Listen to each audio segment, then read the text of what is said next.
ಜನರ ತೆರಿಗೆ ದುಡ್ಡಿದು. ಆದರೆ ಅಧಿಕಾರಿಗಳ ಜಾತ್ರೆ ಮಾಡ್ತಿದ್ದಾರೆ.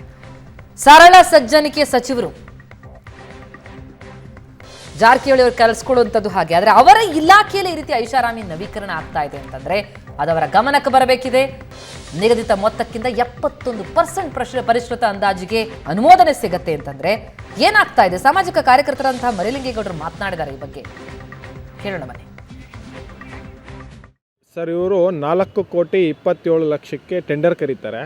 ಅದು ಟೆಂಡರ್ನಲ್ಲಿ ಭಾಗವಹಿಸಿದಂಥ ಗುತ್ತಿಗೆದಾರ ಟೆಂಡರ್ಗಿಂತ ಹೆಚ್ಚಿನ ಮೊತ್ತ 2% ಜಾಸ್ತಿ ಹಾಕಿ, ಅಂದರೆ 4,27,000ಕ್ಕೆ 2% ಹೆಚ್ಚುವರಿಯಾಗಿ ಬಿಡ್ ಮಾಡಿ 4,85,000 ಬಿಡ್ ಅವರಿಗೆ ಆಗುತ್ತೆ. ಅಂದರೆ ಟೆಂಡರು ವರ್ಕ್ ಆರ್ಡರ್ ಅವರು ತಗೋತಾರೆ. ಆ 4,85,00,000 ಗುತ್ತಿಗೆದಾರ ಕೆಲಸ ಮುಗಿಸ್ಬಿಡಬೇಕಿತ್ತು.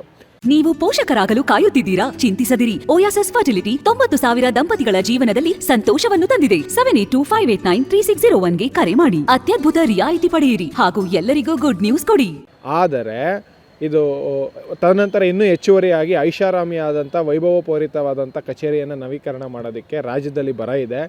ಅನೇಕ ಮುಖ್ಯಮಂತ್ರಿಗಳು ಸಚಿವರು ಹೇಳ್ತಾರೆ, ಬರ ಪರಿಸ್ಥಿತಿಯಲ್ಲಿ ಹಣವನ್ನು ವ್ಯರ್ಥ ಮಾಡಬೇಡಿ, ಸಾರ್ವಜನಿಕರ ತೆರಿಗೆ ಹಣವನ್ನು ವ್ಯರ್ಥ ಮಾಡಬೇಡಿ ಅಂತ ಹೇಳ್ತಾರೆ. ಆದರೆ ಅಧಿಕಾರಿಗಳು ತಮ್ಮ ವೈಭವೋಪೇರಿತ ಕಚೇರಿಯನ್ನು ನವೀಕರಣ ಮಾಡೋದಕ್ಕೆ ಸಾರ್ವಜನಿಕರ ದುಡ್ಡನ್ನು ಬಳಸ್ಕೊಂಡಿದ್ದಾರೆ. ಯಾವುದೇ